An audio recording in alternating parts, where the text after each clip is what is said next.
खबर गोंडा से आ रही है, जहां गोंडा पुलिस को बड़ी सफलता हाथ लगी। अंतर्राष्ट्रीय स्तर पर नशीली दवाइयों का कारोबार करने वाले एक गिरोह का पुलिस ने पर्दा किया है फाश। 3 आरोपियों को किया गिरफ्तार। मास्टरमाइंड गोंडा का रहने वाला है अब्दुल बारी, जिसे पुलिस ने किया गिरफ्तार। उसकी निशानदेही पर उसके सगे भाई और एक अन्य साथी को किया गिरफ्तार। गोंडा के लखनऊ मार्ग से पुलिस ने पकड़ा। 1 करोड़ के खाते में पड़ी धनराशि को किया फ्रीज।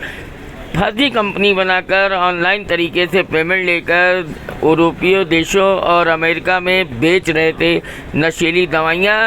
एनडीपीसी एक्ट और तमाम सुसंगत धाराओं के साथ लगेगा गैंगस्टर।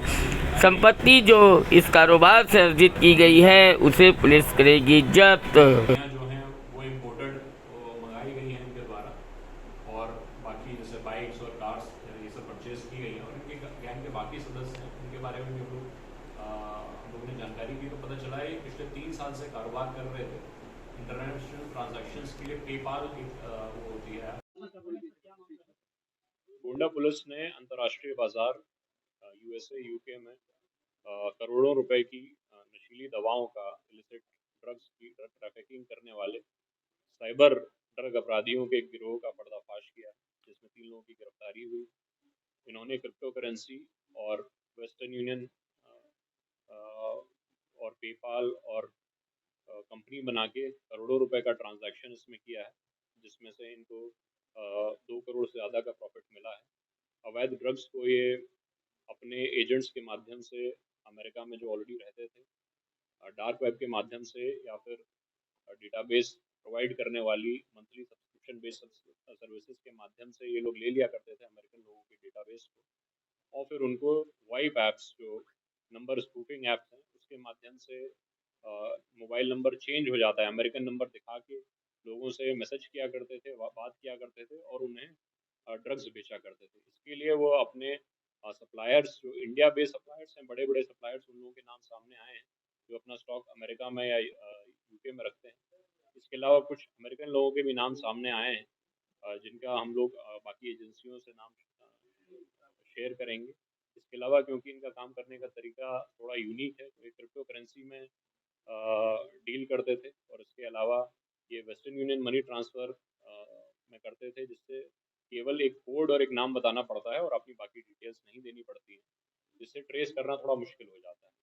लेकिन इन्होंने अपने अवैध गतिविधियों से रजिस्ट्रियाँ कराई हुई हैं, जिसमें से 1-2 हम लोगों के द्वारा ट्रेस की गई हुई हैं 85 लाख रुपए की, और महंगी गाड़ियाँ और रोलेक्स वॉचेस ये सब खरीदी हुई हैं।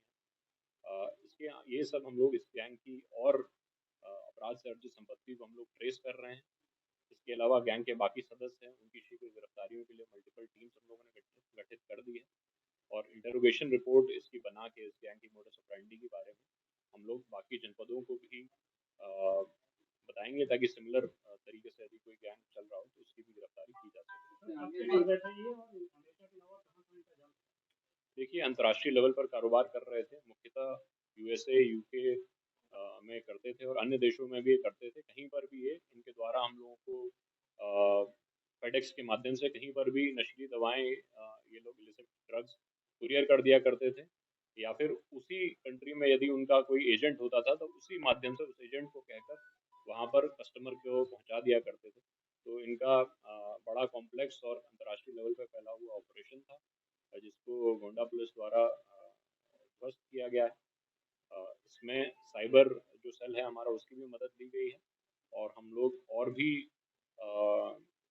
इसमें साइबर मुख्यालय लेवल पर भी साइबर सेल से हम लोग मदद लेंगे, ताकि उनकी जो बहुत सारी डॉक्यूमेंट्स हैं जो मौजूद हैं उनको डिक्रिप्ट करने में हम लोगों को मदद मिल सके, और संपूर्ण डेटाबेस और संपूर्ण ट्रांजैक्शंस जो इन्होंने क्रिप्टो करेंसी के माध्यम से या अलग अलग चीज़ों के माध्यम से किए हैं, उनको संपूर्ण तरीके से ट्रेस करके सभी अपराधियों को हम लोग जेल के पीछे पहुंचा सकते हैं।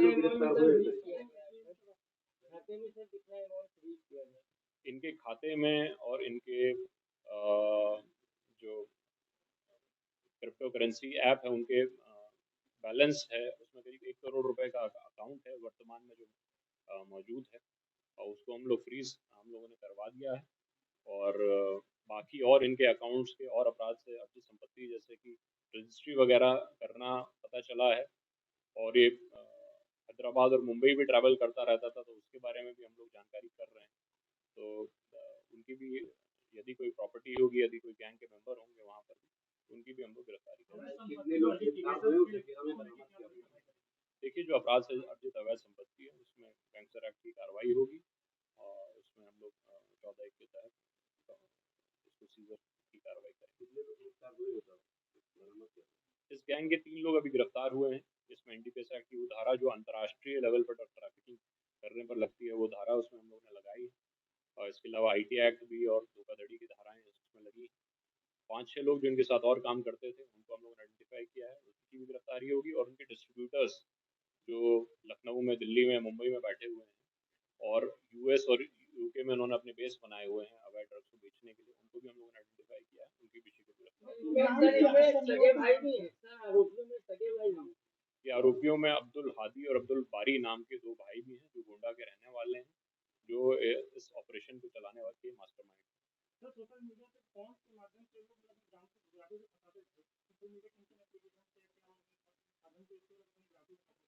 देखिए, डार्क वेब में बहुत सारे कस्टमर्स की, अमेरिकन लोगों का डेटा पैसे देने पे मिल जाता है। इसके अलावा कुछ लीगल एप्स भी हैं सब्सक्रिप्शन बेस्ड, जैसे वाइट पेजेस है, उसमें भी बहुत सारा डेटा पब्लिक करना होता है अमेरिका के जो इंफॉर्मेशन लॉस हैं उसके तहत। तो उसको सब्सक्रिप्शन बेस्ड जैसे $20 पर मंथ ही सब्सक्रिप्शन ले लिया करते थे, और डार्क वेब में भी बाकी अंतर्राष्ट्रीय हैकर्स से कोलैबोरेशन करके डेटा ले लिया करते थे, जो जिन लोगों को ड्रग्स चाहिए। तो फिर उनसे ये वाइप ऐप्स हैं, जैसे टेस्ट मी, कॉल मी, या अलग वाइप ऐप्स हैं, जिससे कोई भी नंबर डिस्प्ले हो जाता है, ये कॉल करते हैं तो अमेरिकन नंबर डिस्प्ले करा के उनसे मैसेज करते थे, व्हाट्सएप पे बात करते थे, स्काइप से ही बात करते थे, और फिर ड्रग्स की जो फिक्स कर लेते थे अमाउंट, जैसे बड़े बड़े लेवल पर ड्रग्स दिया करते थे, 1000 गोलियाँ, 2000 गोलियाँ, जबकि 2-3 से ज़्यादा, एक पत्ते से ज़्यादा मतलब बेचना जनरली प्रतिबंधित होता है, डॉक्टर उससे ज़्यादा नहीं दे सकते हैं। और कुछ ऐसी दवाई हैं जो अमेरिका में टोटली प्रतिबंधित हैं, वो भी ये लोग बेचा करते थे।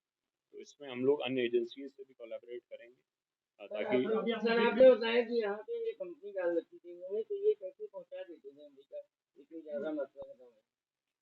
देखिए, अमेरिका से कंपनी में पैसा आता था पेपाल के माध्यम से, जिसमें आप इंटरनेशनली वैलिड है, क्रिप्टो करेंसी की ऐप्स हैं उसके माध्यम से, क्रिप्टो करेंसी अकाउंट ही केवल अपना दे देते थे, उसमें पैसा या क्रिप्टो करेंसी आ जाया करती थी, उसको ट्रेस करना और भी मुश्किल है।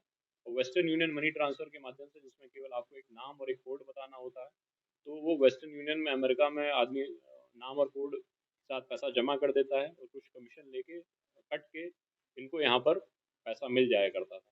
तो इसमें से जो मास्टरमाइंड है उसने बी फार्मा किया हुआ है, इसलिए उसको दवाइयों के बारे में जानकारी थी पहले ही, और इसके अलावा अन्य 1-2 लोगों से भी उसने संपर्क किया था जिनको जानकारी थी कि ये कैसा कारोबार चलता है। तो इसने कई लोगों को अपने साथ जोड़ा, उनको परसेंटेज बेसिस पे ये 7-8 लोगों को काम पर रखता था, और लखनऊ में विभिन्न स्थानों पर 3-4 स्थान ये 6-6 महीने पर परिवर्तित करते रहते थे, ताकि इनके गैंग को पुलिस ट्रेस ना कर सके। तो इस गैंग का भंडाफोड़ पुलिस द्वारा किया। सर मेरे सवाल का जवाब नहीं आ पाया सर, ये दवा इंडिया से आती थी या अमेरिका से ही लेके दे देते? इनके एजेंट्स थे, जो इंडिया बेस्ड एजेंट्स थे, जो अमेरिका में ही स्टॉक रखा करते थे, या यूएस में या यूके में ही स्टॉक रखा करते थे, और कुछ दवाई मान लीजिए अमेरिका में नहीं उपलब्ध थी, तो उसको फेडेक्स के माध्यम से अंतर्राष्ट्रीय रूप से भेज भी दिया वाली पेड सब्सक्रिप्शन सर्विसेज के माध्यम से लोग अमेरिकन लोगों का डेटा ले